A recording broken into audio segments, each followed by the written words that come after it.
ओम नमः शिवाय। ओम श्री राधे कृष्णा। श्री कृष्ण जब गोकुल छोड़कर मथुरा गए तब राधा जी 9 वर्ष के थे। उसके उपरांत राधा और कृष्ण एक दूसरे से कभी नहीं मिले।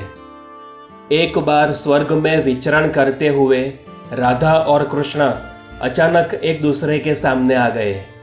विचलित से कृष्ण और प्रसन्नचित सी राधा। श्री कृष्ण सक पकाए और राधा जी प्रसन्न हुई। इससे पूर्व के कृष्ण कुछ कहते, राधा बोली, कैसे हो द्वारकाधीश। जो राधा उन्हें कान्हा कान्हा कहकर बुलाती थी, उनके मुख से द्वारकाधीश का संबोधन कृष्ण को भीतर तक घाव कर गया। फिर भी कृष्ण ने स्वयं को संभाल लिया और बोले, राधा, मैं तो तुम्हारे लिए आज भी कान्हा हूँ। तुम तो मुझे द्वारकाधीश ना कहो। आओ यहाँ बैठते हैं, कुछ तुम अपनी कहो, कुछ मैं अपनी सुनाता हूँ। सच कहूँ राधा, जब भी तुम्हारा स्मरण होता था इन आंखों से आंसुओं की बूंदें निकल आती थी।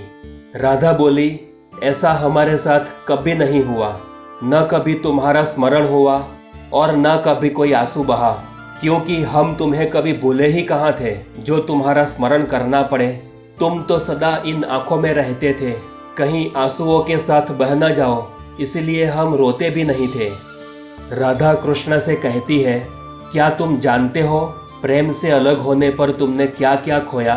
तुमने तो बड़ी प्रगति कर ली, किंतु कभी सोचा इस प्रगति में तुम कितना पिछड़ गए।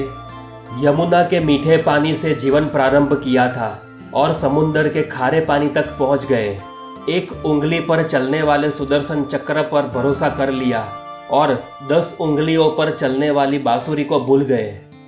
कान्हा, जब तुम प्रेम से जुड़े थे तो जो उंगली गोवर्धन पर्वत उठाकर लोगों को विनाश से बचाती थी, प्रेम से अलग होकर वही उंगली क्या क्या रंग दिखाने लगी। सुदर्शन चक्र उठाकर विनाश के काम आने लगी। कभी सोचा तुमने कान्हा और द्वारकाधीश में क्या अंतर है।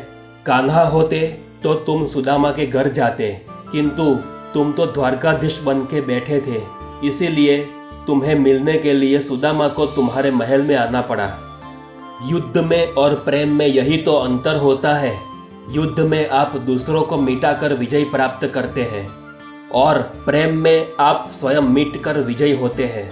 कान्हा, प्रेम में डूबा व्यक्ति दुखी तो रह सकता है, किंतु किसी को दुख नहीं दे सकता। आप तो कई कलाओं के स्वामी हो, स्वप्न दृष्टा हो, दूरदृष्टा हो, श्रीमद् भागवत गीता जैसे ग्रंथ के दाता हो, पर आपने क्या निर्णय किया।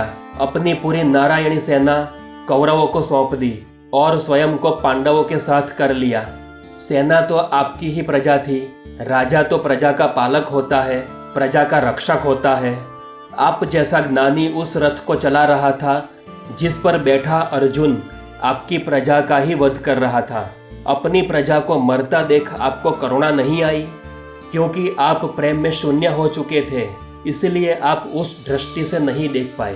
किंतु आज भी आप धरती पर जाकर देखो, अपनी द्वारकाधीश वाली छवि को ढूंढते रह जाओगे। हर घर में, हर मंदिर में, हर छवि में, हर प्रतिमा में मेरे साथ ही खड़े दिखोगे। मैं मानती हूँ आज भी लोग श्रीमद् भागवत गीता के ज्ञान की बातें करते हैं, उनके महत्व की बातें करते हैं, किंतु धरती वाले लोग युद्ध वाले द्वारकाधीश पर नहीं, प्रेम करने वाले कान्हा पर अधिक भरोसा करते हैं। गीता में मेरा दूर दूर तक नाम नहीं, मेरा कोई उल्लेख नहीं, किंतु उसके उपरांत भी जब भी लोग श्रीमद् भागवत गीता पढ़ते हैं अथवा सुनते हैं तो राधे राधे ही जपते हैं। ओम श्री राधे कृष्ण।